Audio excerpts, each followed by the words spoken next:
everyone. This is Dr. Bill Gazgan, and this is the last and eighth lecture of Introduction to Political Science. Because it's the last lecture, it will be the best to revise what we have covered in a nutshell or in a summary of the last 7 lectures. So this will be a good review, wrap up for the class that we are having.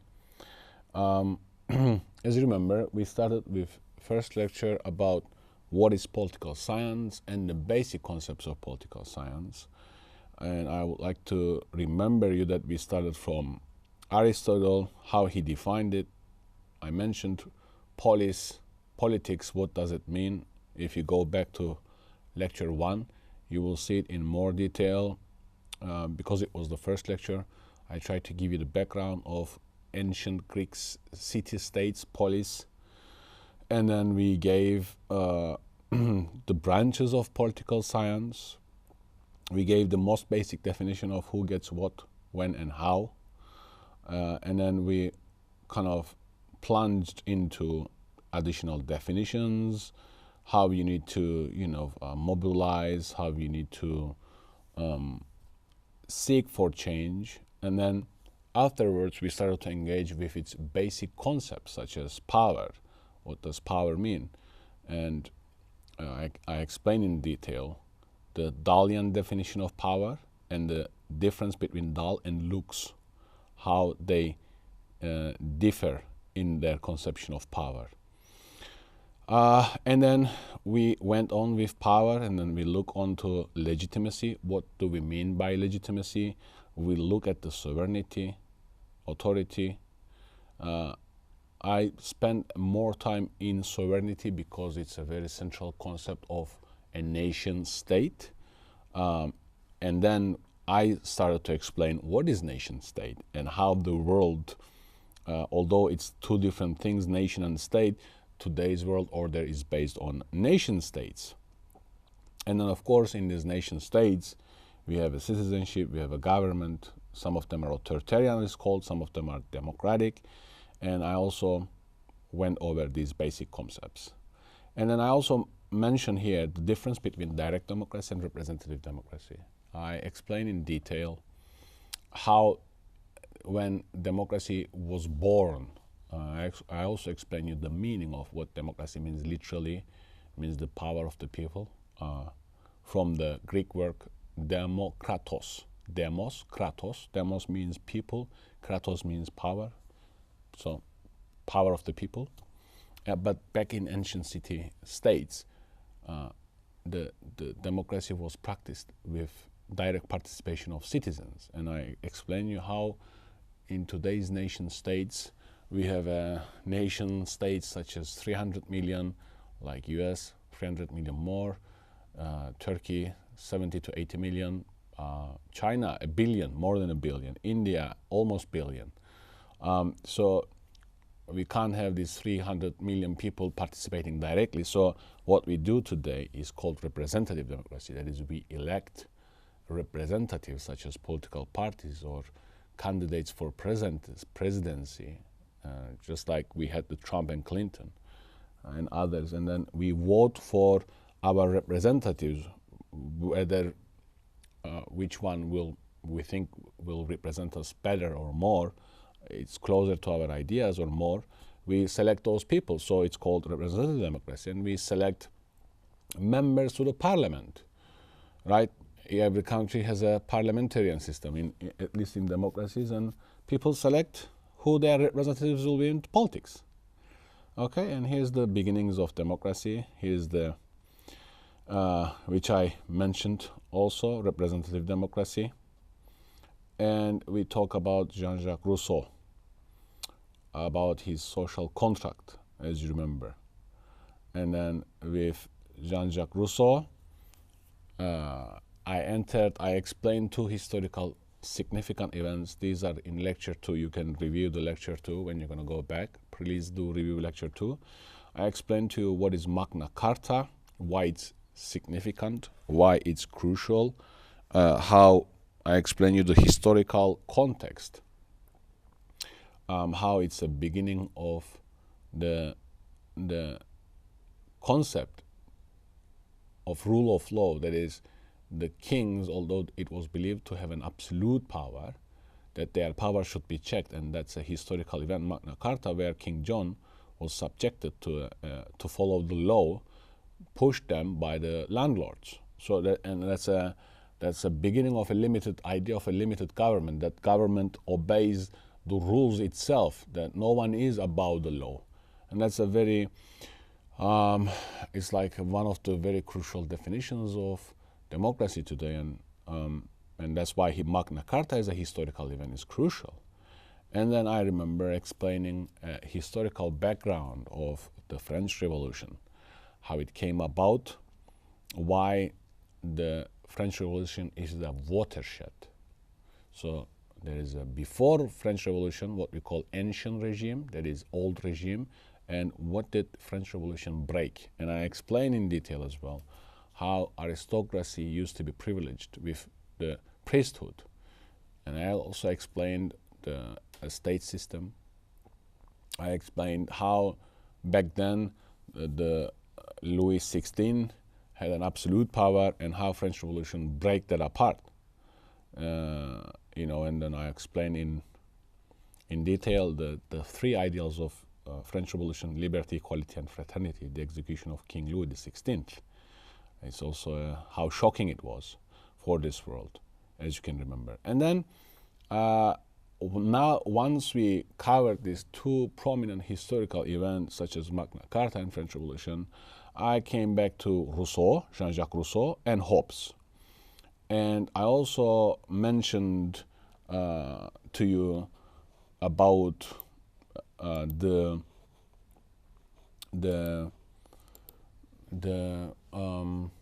Locke, John Locke, as you could remember. John Locke, I explained the idea of social contract. I explained Locke's and Hobbes' different idea about what is human nature, how we are in state of nature. I emphasized a lot about how Locke thinks that human beings in the state of nature have inalienable rights, or rights that you cannot take away from them, and that any government is based on a contract, and in that contract it is expected that the government respects the life, liberty, and property of every individual, and if any government takes that away, the people have the right to revolt. And that Locke's idea formed the basis of the modern world, what we call a classical liberalism. And I explained to you how American Revolution, independence, and how American Constitution, when it was first written, was highly influenced by Locke. So, and of course, Rousseau was quite influential for the French Revolution with his idea of social contract. So, please do go back to those lectures and try to, go over the fundamental importance of Locke in creation of the modern world that we live in now. I told you many times throughout the courses that human beings have been lived in a slavery, in other forms of servitude for centuries. And this, now that you're born with certain inalienable rights, wasn't just there. It had to be created in the historical struggles that human beings forged. So that's why John Locke is a highly critical figure, and that's why I devoted him quite a deal of time, and that's why I thought it was very essential that you get some sense of who is Hobbes. Hobbes is also important. Locke is important, as I explained, and also Jean-Jacques Rousseau. And these are, of course, Hobbes, Locke, and Rousseau are the key three figures of modern thought. And then we said, okay, let's go back to a little bit to ancient Greece so that we give you some background about that. And that would be in lecture 3 and 4, how we explained, because the ideas about how a government should be run, how it should be what is a perfect government, or what is the ideal government for people it didn't start with Hobbes, it didn't start with Locke, it didn't start with Rousseau. Human beings have been thinking about this, writing about this for centuries now. And of course, as an introduction to political science, it's good that you have a background of where things have started in Western civilization, at least. And it starts from Plato, ancient Greece again. That's why we kind of explained it in a lecture. I told you about the Republic, Plato's critical book, how he think of an ideal society, an ideal republic. He explained his ideas there, and I quite stand on explaining to you about his ideal world, how philosophers should be kings and kings should be philosophers. As you could remember, please do go back and revise them. And then I explained you Aristotle, as you could remember, and then how he thinks about the 6 regimes, how he has this idea of 6 regimes, and he explains them in the sense that his 6 regimes are monarchy, aristocracy, polity, and then we have tyranny, oligarchy, and democracy. And let me show you that where we covered that in more detail is also, it was here, Aristotle's classification. I started to talk it there, but I kind of explain it further for you about how Plato thought the ideal republic should be based on the ideas, and philosophers should be able to get to those ideas and bring just and good to this world. Whereas Aristotle is quite empiricist. He looks around the world, he classifies. He's quite empiricist, and he classifies regimes as 6. And his classification, I explained you in detail, depends on who rules and how they are ruling. Monarchy is one rule man. That is, in monarchies, one man rule. Who rules? One man rules. How do they rule? According to Aristotle, in monarchy, the one man, the king, rules for the benefit of whole people. Whereas tyranny is also a rule by one man, but it's run for its own selfish interest. That's how Aristotle distinguishes between monarchy and tyranny. It's the same with aristocracy and oligarchy. Both aristocracy and oligarchy is run by, as you can see in the table, is both run by the rule of few. Oligarchy and aristocracy are in the same bracket, are in the same box, because they are ruled by the few. But how it's ruled? Oligarchy is ruled for the selfish interest of the few, whereas aristocracy is ruled for the interest of the all. And that's the same with democracy and polity. For Aristotle, democracy is ruled by the many, but it's ruled by the interest of the many, the selfish interest of the many. So, whereas polity is ruled by the many, but it's ruled, many rules for the general interest of the people, not for its own interest. So, for Aristotle, democracy wasn't a good political system. It was polity that was the best political system that allowed middle class, many people to attend and form the basis of politics. And here is all these explanations that I just explained for you. And then constitutional regimes, we talk about the constitutional regimes, how American Revolution brought that, French Revolution, how they wrote these constitutions. Again, we went back to Locke. Constitutionality, limited government that will obey the rule of law, that will give the rights of citizens, that will not give but also protect the rights of its citizens, right? And then we kind of started to look at more terms, more terminology, since it's this is an introduction to political science. You need to know when you read something, you need to get to know the concepts or the terms, terminology. And we have this during the Cold War, We had this capitalist first world, communist second world, and developing world is called third world. And I explain you the differences between them. All right. And then we kind of talk about the polyarchies, the consensus democracy, how democracy is explained as a polyarchy. And then I explain you the post-communist regimes also, how after the Cold War many countries adopted democratic capitalist system. I gave you its background.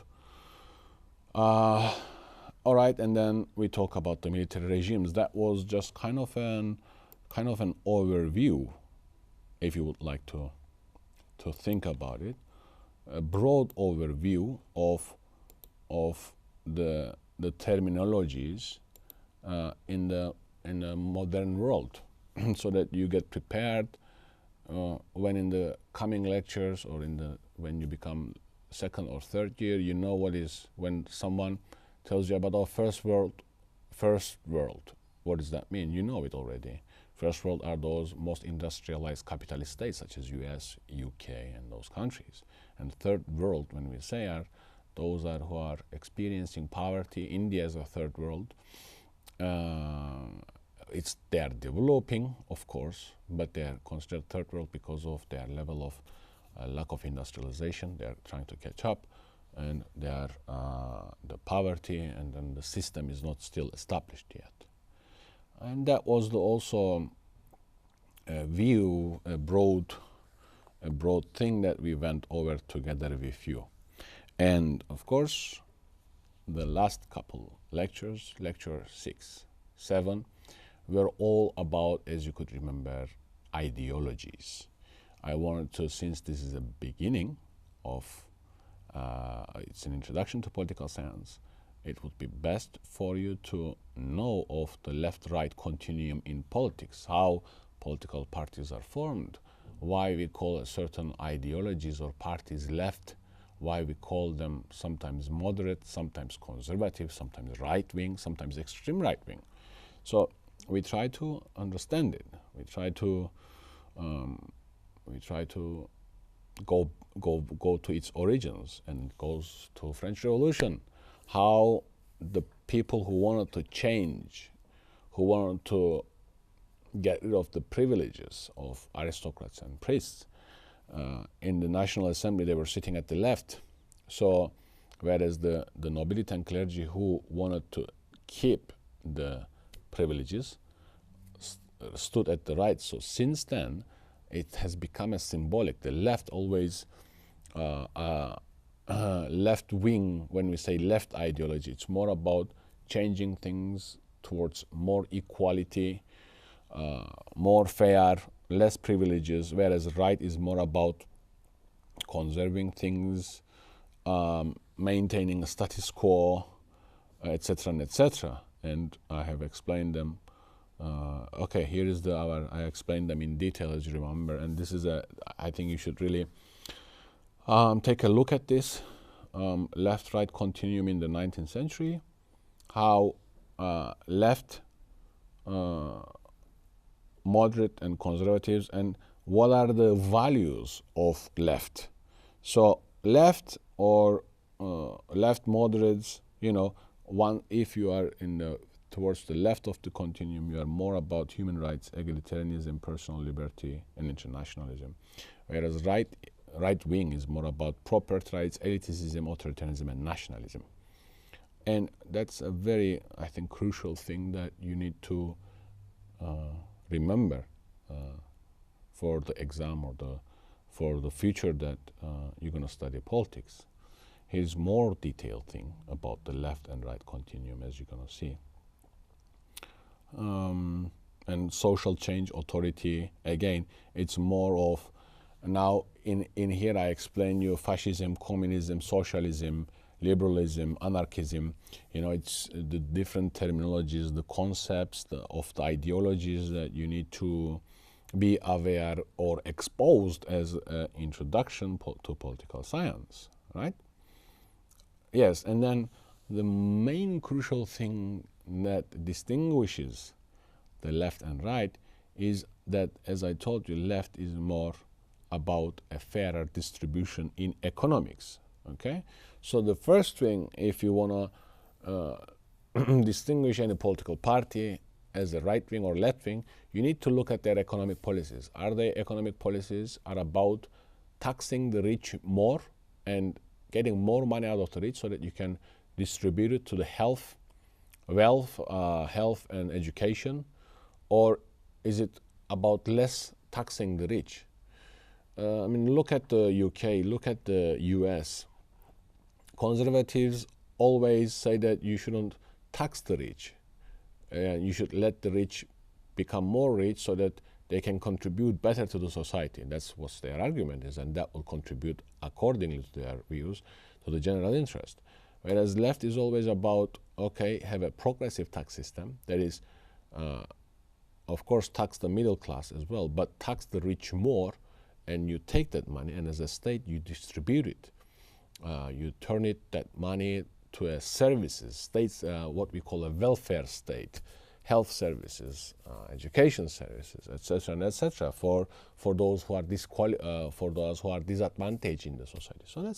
So that's a very thing that you should be aware of that the economic, the ideologies which distinguishes left and right is their attitude towards economics and how it should be run, how it should also aim for, which aim for a more distributive policies or less.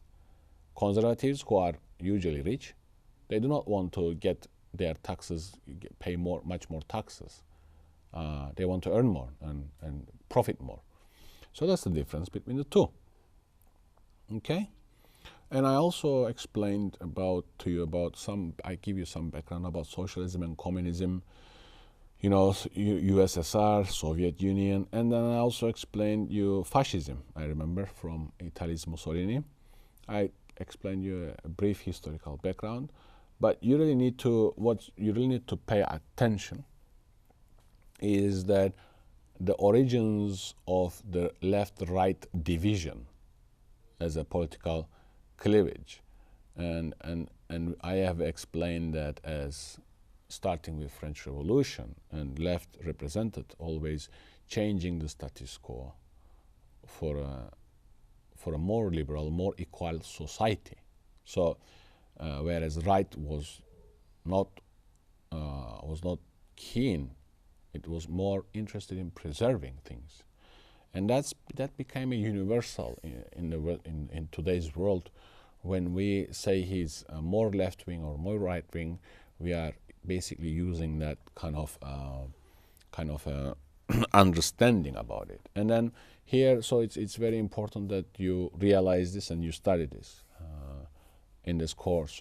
If one of the things that I want you to get in this course is left-right difference, yes? And here's more, I covered more about democratic socialism, democratic capitalism, fascism, communism, etc. So the first thing that I want you to, and that's the all cover-up, but let me put it this way. There are three things that you should really get in this course. One, I just explained, left-right thing. The second is how John Locke or Rousseau, through the idea of social contract, through the idea of state nature, people having inalienable rights, constituted the modern world. The every constitution, that now that every government is responsible for protecting the rights of its citizens. So that's the second thing that you really need to focus for the final exam or the overall classroom. Okay, that the modern world did not just poof come out like that. It wasn't granted. We see Magna Carta, how it's the rule of law was first brought up there, that no one has an absolute power and everyone should obey the law, rule of law, the concept, the modern world. And also the ideas, how the ideas of Locke about life, liberty, property was inscribed to the American Constitution. as every human being born with inalienable rights. So that's the second thing that you should know. And the last thing, the third thing, is that you need to know about Aristotle, how he classified his regimes into six, because it's like the first attempt to really kind of make a comparative politics by classifying things. You know, monarchy is here, tyranny is here. Which criteria is he using when he classified those things? Well, we mentioned, and I mentioned like 20 minutes ago or 10 minutes ago, that who rules and how are they ruling? Is one man ruling, two, few, or many? Are they ruling for the general interest or for their own selfish interest? I think that's also a very important thing to keep in mind. And also keep in mind the difference between representative democracy and direct democracy. You need to know a little bit about polis, ancient city-state. That's the origins of things. But you need to be aware of how today's world is, or democracies, we call them representative democracy. And you need to know the reason why we call them representative democracy. Well, it's simply because in ancient city-states, Athens, I explained this in detail, how only 300,000 was the population, and then it used to be a direct democracy. Citizens were attending directly. But now, given the hundreds of millions of people in each nation state, we have to do representative democracy. So please also, besides the Aristotle's classification of six regimes, please be aware of the difference between direct democracy and representative democracy. And that will be the end of our lecture to Introduction to Political Science. I believe that we covered quite deal for you and provided you, I think, a good background on jumping to the next level for things, because in the future you're going to take a political theory course, you're going to take a Western civilization, you know, the European history. So and now I think you started to cover the background and the basic building blocks, and then it's a good overview that we covered so far, which will enable you to jump further. And I enjoyed delivering these lectures to go over the key themes, key concepts, key historical figures, key historical concepts, key historical theories, events like French Revolution, Magna Carta, and then the key ideologies that we talk about when we talk about the politics. So I think it gave you more vocabulary. It gave you more basic for exploring more and learning more about politics. And I hope you enjoyed it as well. And who knows, maybe we'll meet one day. Well, have a nice day and good luck with the final exams. Thank you very much.